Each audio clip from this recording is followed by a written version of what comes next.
Hey, welcome back everybody. My name is Junior. Welcome back to my channel, Amused Jester.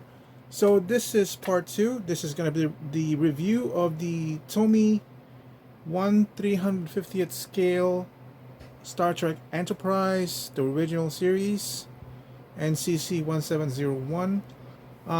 Let me start off first by apologizing about my unboxing of the product. You guys were probably able to tell that there is a lingering sense of disappointment from the product.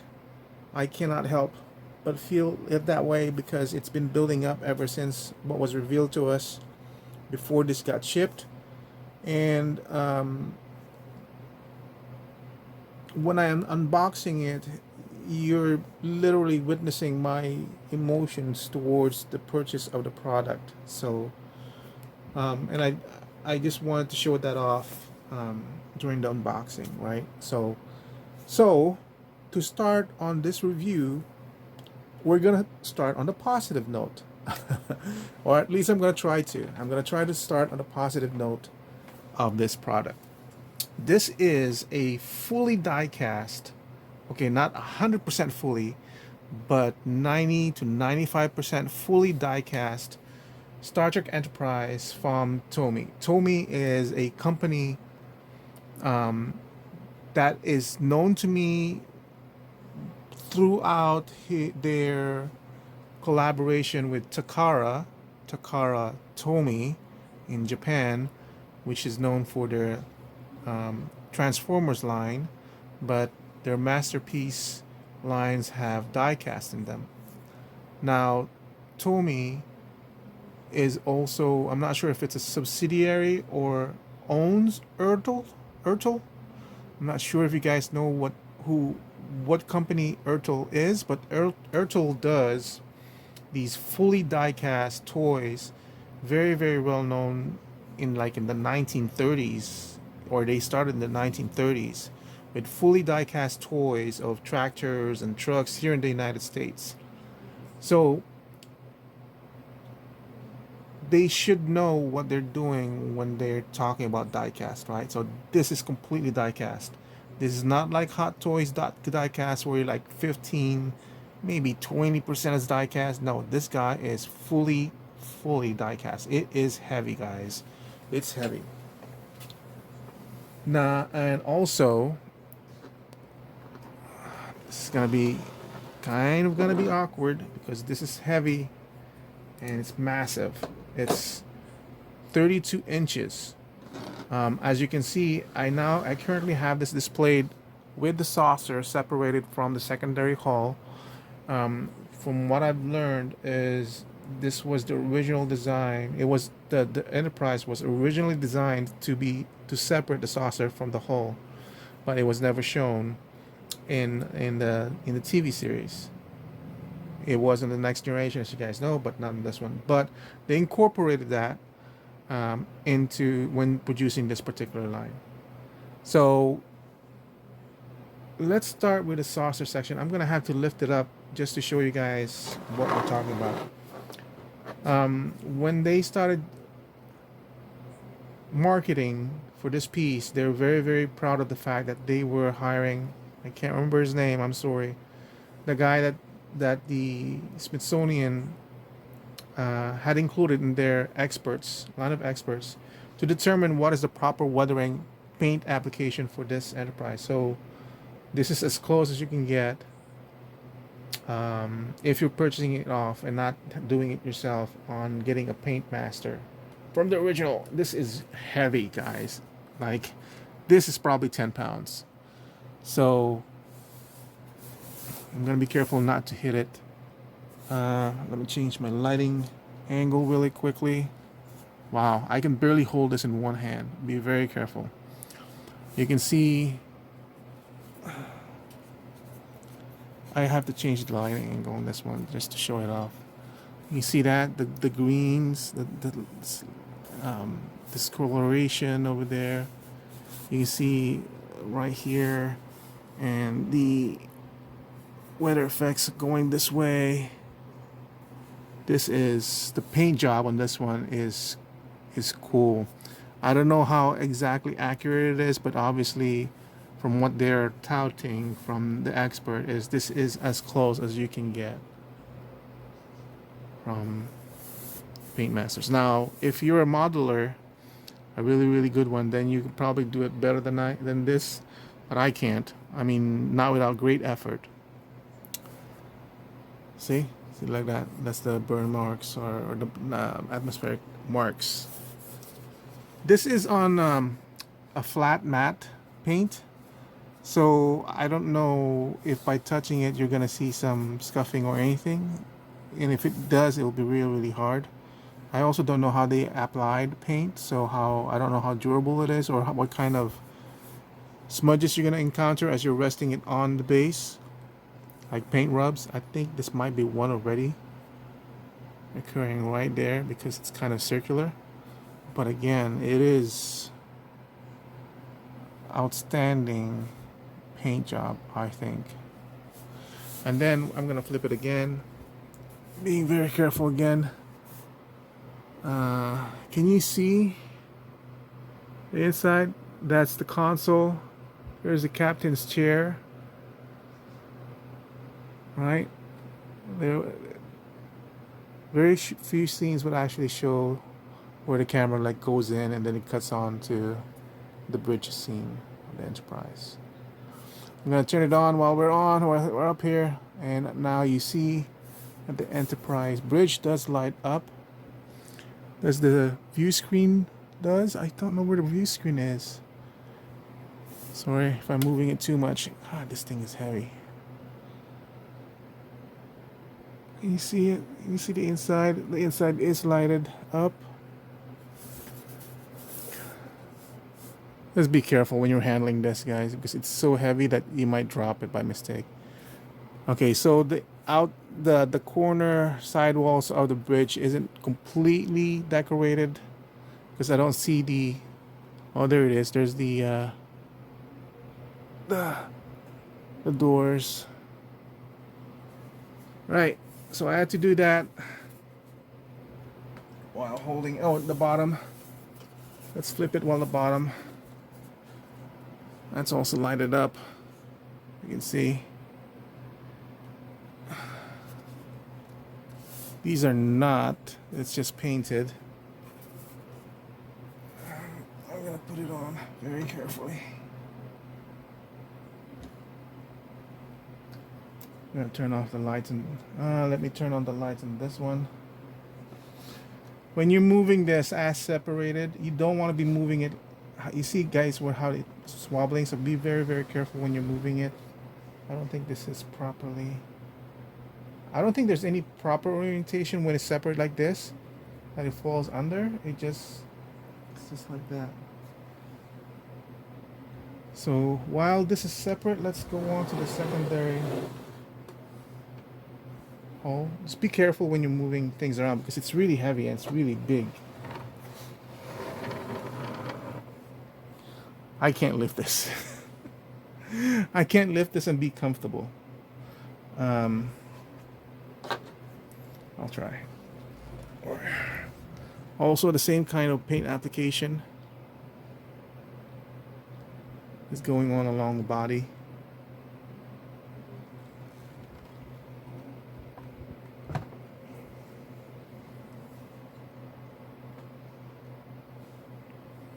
Okay. We'll look at the other side later on. We're trying to stay positive. Twist it around to show you the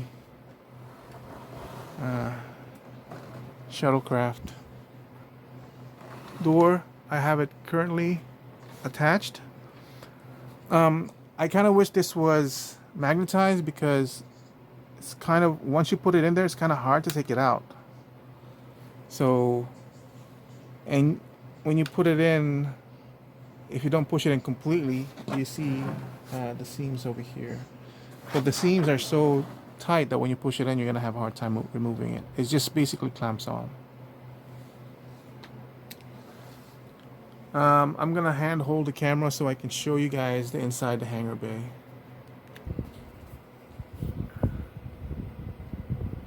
You see that? Yeah, the tuber lift doors. Oh, that's not a tuber lift doors. Those are just hangar doors, hangar bay doors, right? I installed these two shuttlecrafts in there. The light is very, very bright inside.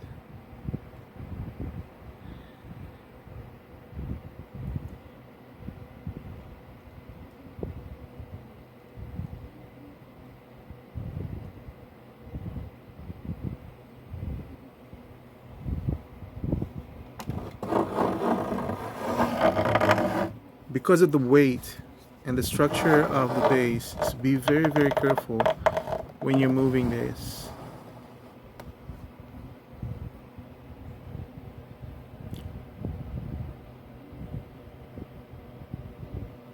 And when you turn it on, that's the way it is. These lights over here, the motors are not spinning. The second turns the motors on. Third one makes it go faster. And the fourth one goes more faster. And then off. You do hear the motor slightly, but only I can hear it when it's going, but only, I'm kind of like maybe a foot away. I'm sure if you display it far away, you won't be able to hear it. So I think number 1 is good enough for me. Okay, blinking lights over here. Very nice. Let me put you back on the display stand.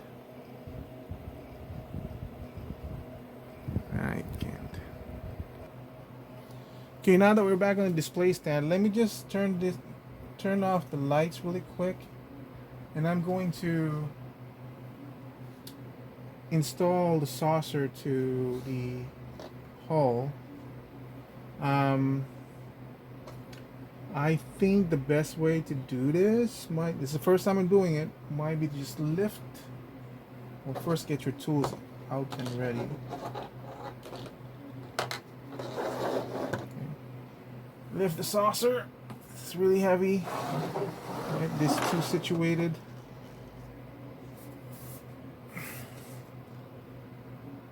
Make sure the saucer with the sensor array is clear, and then put it together. Nice. Okay, at least it's supported that way. Then put that underneath there. Sorry, I jostled the camera. Make sure I'm seeing this properly.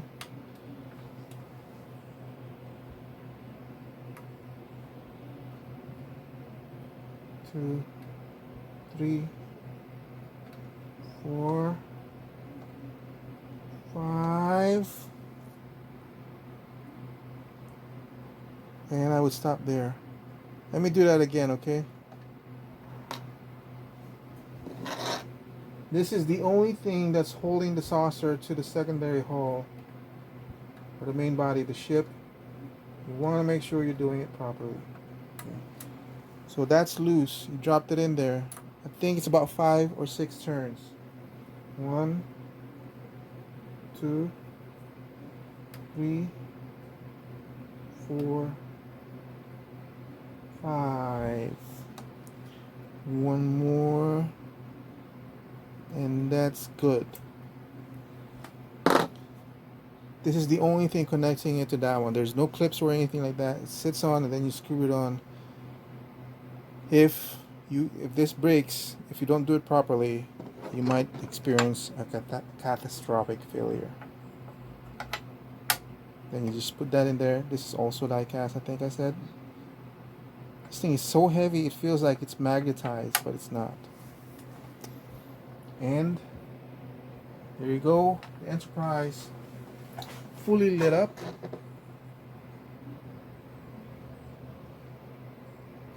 And let me just put the shuttle bay doors here. Okay, maybe not. Alright, so this is how you are supposed to display this.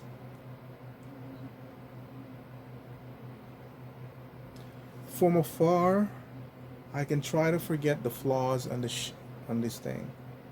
So before I keep going, I'm gonna I'm gonna say this: $600, guys. Now, if you were to purchase the model kit from Polar Lights, I think that's the only one that's comparable to the size. There might be more, which is way more expensive. But for the Polar Lights model kit, 1/350 scale of this particular model is going for around $100 base price. It goes higher depending on which one it is, where it has two other kits where it displays the ship in its three different formats. In which case, I think it's like 130, depending on the rarity. It could be like 150. That's the model kit alone, unassembled. If you buy the lighting kit, it's also $100 or so. And then you have to put it together, and then you have to sand it, and then you have to assemble the lighting kit. You need to know how to do that. And then you need to paint it, prime it, paint it. You need to be really good at painting. But the sanding is what's really going to take it off the time for you, because you don't want the seam lines. The seam line here should not be there. Seam line there should not be there, right? So base price on the materials alone, I would expect you to spend $250 for a plastic form of this kit with lights. It might be more if you add sound. And then you add on the time to do this stuff and the talent. I asked myself, $600 worth this? That's plastic. This is diecast. $600 is a lot of money.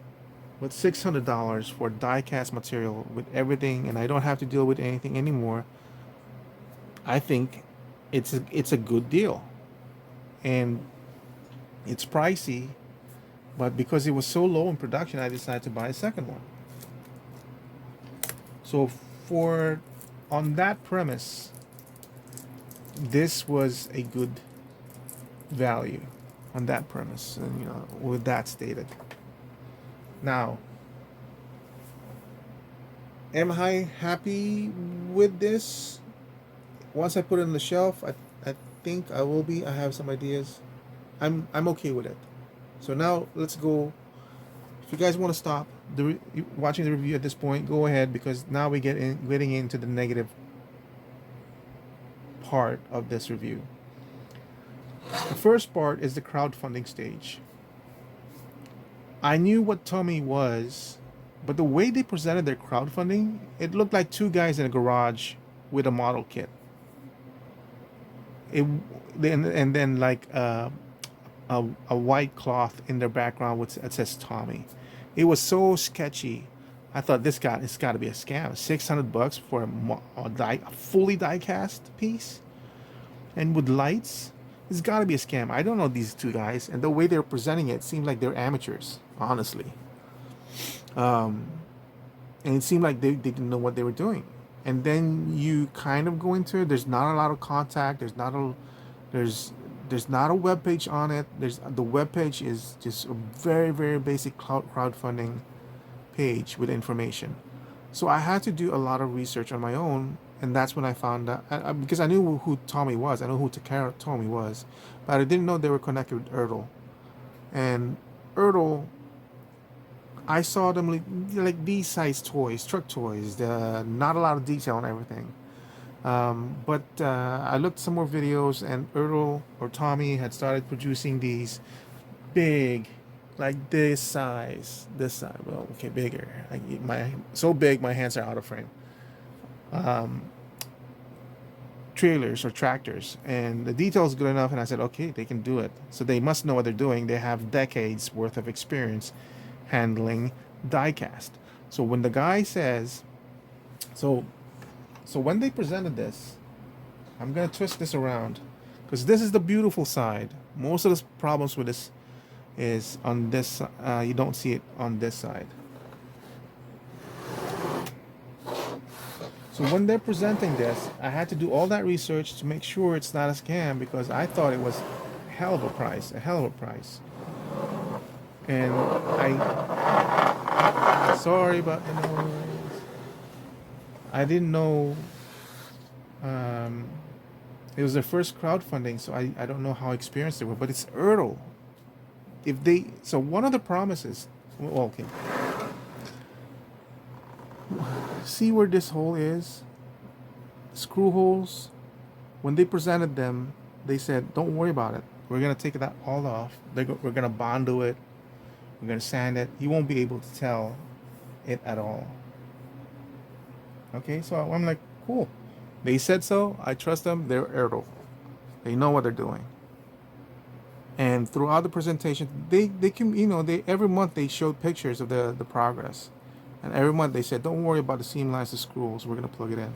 Till the very last update, where they said, "I'm sorry, we made a mistake. They can't be closed off." So, oops, our bad. Decades worth of experience, and they didn't know they can't fix it. Now, some of the guys on forums have said they knew right along then that you can't fix diecast because diecast you can't properly bond it. Something to do with the material. It won't fully bond. It won't fully cover it up. It'll crack and everything. But my point is, they didn't even try. It's not a hairline crack where they tried to bondo it and make it disappear. It's like the plugs are just there. Look at the seam line over here of the saucer. I'm gonna handhold this again. Sorry. This line shouldn't be here all across. This line shouldn't be here. These plug holes. 1, 2, 3, 4, 5, 6, 7, 8, 9. There, that one. Those shouldn't be there.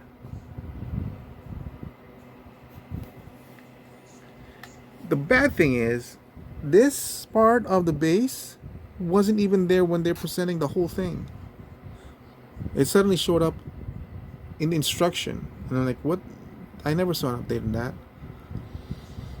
The other bad part is, see how the secondary base is on the other side? The good side. And while this part is clear, where you can see the whole ship is clear, that's where the plug holes are. Why did they do that? It's a base? Why didn't they design the base so that this attaches to this side, and then you can flip the Enterprise on the other side, which looks far better than seeing these plug holes. So am I going to display this with this side facing me? Of course not. That's ridiculous. I'm not going to do that.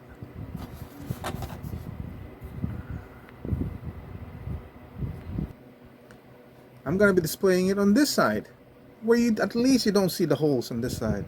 Maybe just the one right there. And you're still seeing this. I'm okay with that. I have to be okay with that. And this one, I'm going to pretend that's part of the design.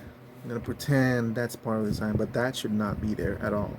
Because the refit actually has these sensor bands over here. It's multiple lines. So I'm going to pretend that's part of the design. I mean, what can you do? There's nothing else you can do. And then Trevor Gibbs showed, let me put you on the stand really quick.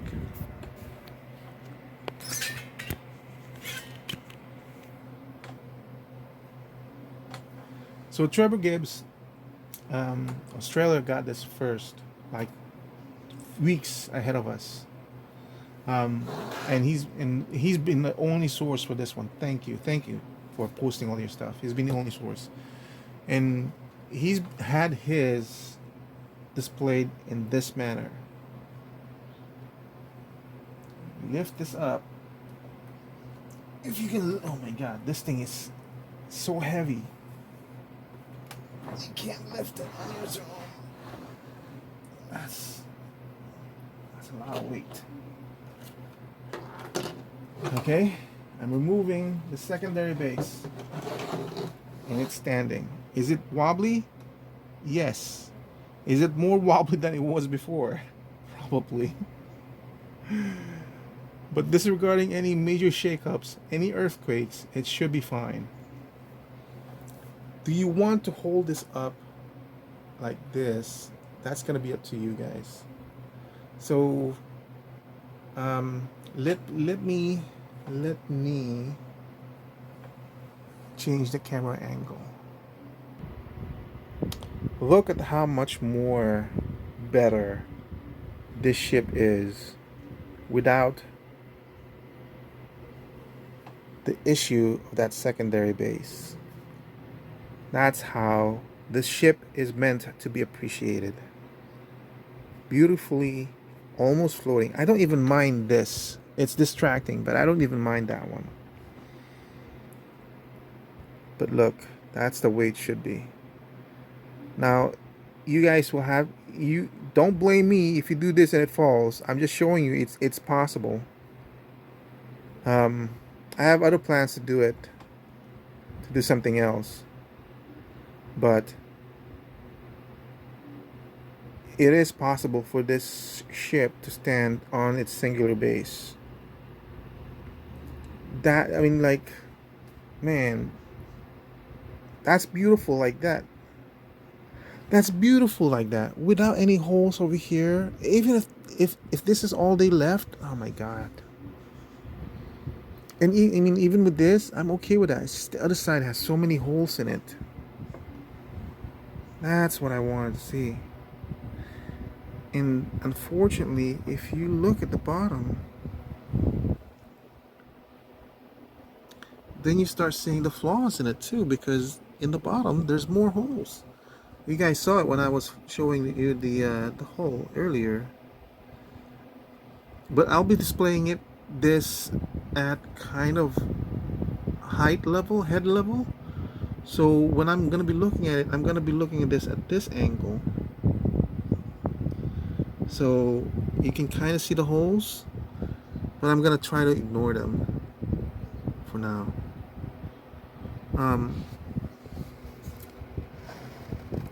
Be very careful when you're moving this, especially with just the one single stand. But as you can see, it is holding.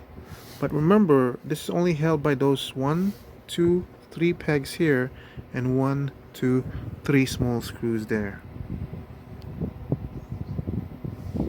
That's all that's holding this very, very heavy, fully die-cast model. Look at that. That's not a sensor probe. That's a hole.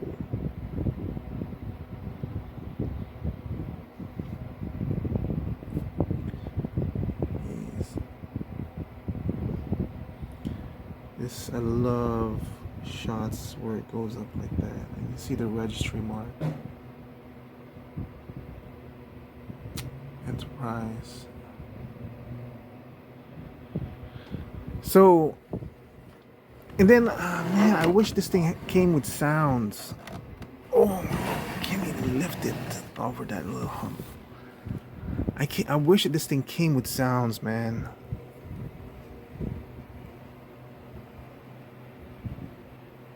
That's beautiful like that. It's beautiful like this. If this ship had come like that, I would be so freaking happy with a $600. I ordered 2 of these and I decided to keep both of them. Now, Tomy was kind of saying if this is successful or if they're pleased, they're gonna do the refit. I need to have the refit.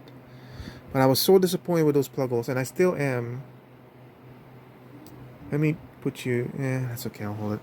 And I still am, that I started exploring again the possibility that maybe I'll just make my own and buy the polar lights. It's $100, but then the kit's another $100, and then you have to buy the Aztecing for the hull, because there's no way I'm that good with airbrushing.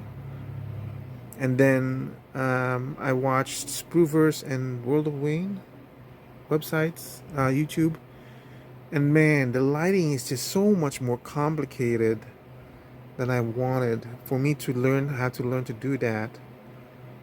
And then the problem with removing the seam line for the refit when you're doing this around the sensor bands. The sensor bands are kind of like this pattern. so impressed they were able to do this with diecast, and that's a lot of work, man.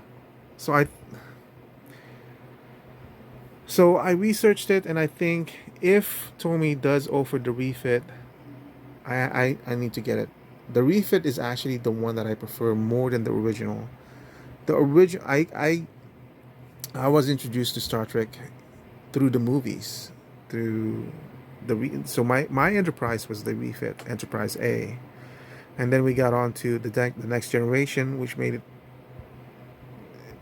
a lot more interesting, and with that I got into the original Enterprise series. I got so that I mean I was reading books, and I was, I got familiar with the episodes and everything. But that's how I got introduced to the original series. But if they offer the refit Enterprise A, then I need to get that. So what are my plans for this? It's gonna be displayed this way. I'm not gonna display it on the other side. When I see the holes, I just get really, really irritated. It's the broken promise of Tomy that disappoints me the most about this company. Um, and it's not the product, it's the company, because they promised it over and over, it's going to be gone, it's going to be gone, but then it's not. So in a way I feel like I've been scammed. But they should have known better with a decade's worth of experience that you could not close off. Now, is it possible that you can't? I just can't believe that. I feel more like they never even tried, like they were, because this was not a successful campaign. I don't think so. This thing only sold over 2,500 units compared to most crowdfunding. I feel like they needed to sell this more than that. I feel like they were cost cutting measures, and they said we can't deliver on the promise that this thing will be sealed completely, because I think the original goal was 5,000. The first, to back this up, to fully fund it, was 5,000, and then they had the tiers more than that, and it wasn't reaching 5,000. It wasn't even making 2,500. So then they later on lowered the production from 5,000 to 2,500, and they extended a little bit. That's kind of weird for a company to do that. So in order for them to cut it back down to 2,500, that cut down on whatever profit they were thinking of. And in order to maintain the profit margin, they needed to cut down on certain promises that they did. All conjecture on my part. Uh, it just, I'm sorry, that's just the way I'm thinking it. And I'm glad that they produced it. And with that thought in mind, I can kind of say, okay, at least they got it produced. They needed to make profit, and that's how they did it. Cut down the measures and the promises. But that's their failure. I feel like their crowdfunding was also a failure. I feel like they didn't promote the hell out of this thing, and they did not do this thing internationally. This is all U.S. stuff. I don't know. Those guys in Australia got lucky because they got offered to other stores, but this is not international. This is only for U.S. orders. How can you do that with Star Trek? I mean, how could you cut yourself off from all that funding? Because this would have blown up if it was overseas, guys. But this thing is so heavy, and this is free shipping. So, and it, I believe it's 600 flat. The taxes is already included in that. Shipping was already included in that. So if you were to kind of include taxes, which is 10%, so this would have been maybe 530, 500. I think if they had offered it 500, and then you put in the tax and then the shipping's probably going to be 100. Tax is going to be 10% of 650. It's going to be like 600 or 710. So And that's how I kind of rationalize the cost of this one as it goes lower and lower. It's no tax, no shipping. So all that stuff was included in the price of $600. That's pretty good in my book. So when they offer the refit, I hope they do offer the refit, I will buy it.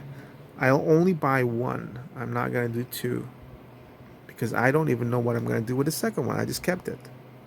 It hasn't been delivered yet. But this display like this and this thing is beautiful. I mean, like, I know it's not plastic.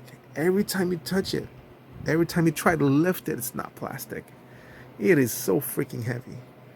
So, okay, so what are my plans for the future?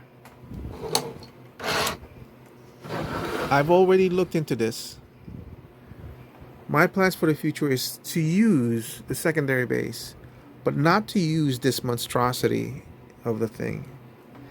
I feel concerned about this thing is so heavy. I feel concerned about the weight of this whole thing going forward, toppling over. There's only 3 screws in here. That's got to be putting a lot of strain. There's only that stuff over here. So what I'm going to do is keep this rod, mold this maybe, and cast it, and use super clear resin to make it almost disappear, and then I'll paint this with a complete paint black so that it disappears, because you don't really need this. This should have been detachable from this. You don't really need this. You only need this if you're displaying the saucer separate from this. That's a gimmick. I'm not going to be displaying the Enterprise with a saucer separated, because that's not how I saw the Enterprise, the original Enterprise from the series. I saw it as one piece. It's a nice gimmick, but I'm never going to do that. So this, you don't really need that, because all you need is this and this part to make sure this saucer is supported. So that's what I'm going to do. Once I have this on my shelf, I'm going to have to display it with this for now. Let me just put you on pause again. So I'm going to display it like... okay, now this is going to have a problem putting this on. Back on. This thing is really heavy, and the way I'm situated, it's awkward. Okay.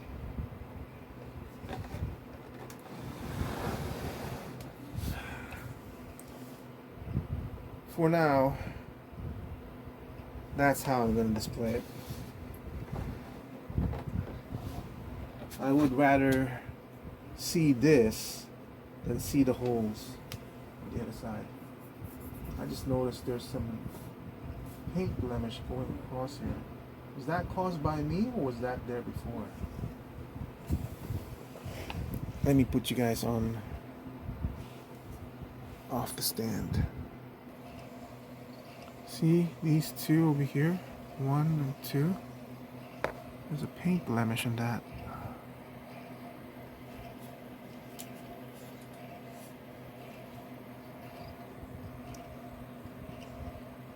I don't know when I could have done that.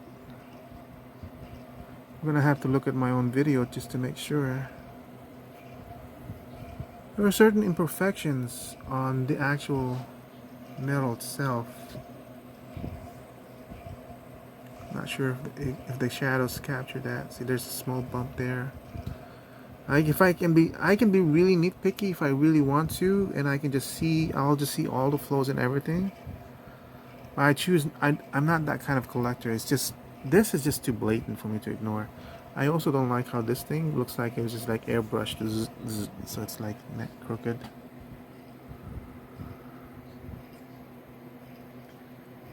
So I don't know what type of collector you guys are, but you can nitpick this thing to death, to the point where you don't experience the joy anymore about the product. but I tend not to do that kind of stuff. So I try to enjoy the product as much as I can for what it is. So I'm gonna be doing a lot of blocking for my mind to remove the disappointments. But it's still a good piece. If I can get rid of this and display it, then I can just forget about what's going on the other side. It's this will never sag. This will never droop. This is all diecast.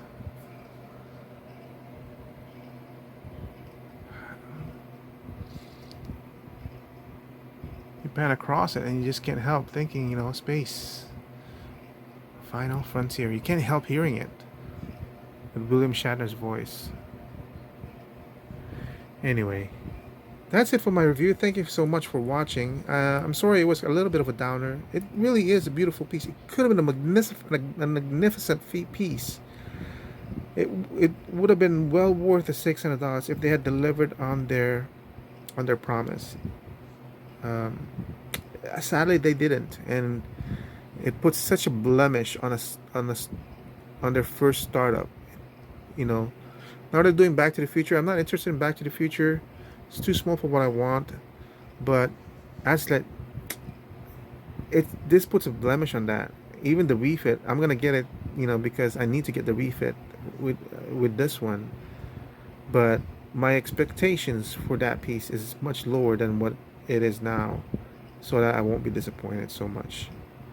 But it is still a beautiful piece, well worth the $600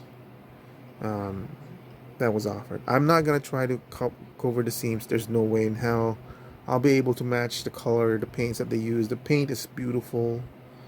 I bow to their knowledge of what the paint is. So and I hope they are able to do the refit. I just do hope that they are able to do that. So thank you for watching. I hope you guys found this informative and helpful. And I'll see you guys soon on the next project. Goodbye.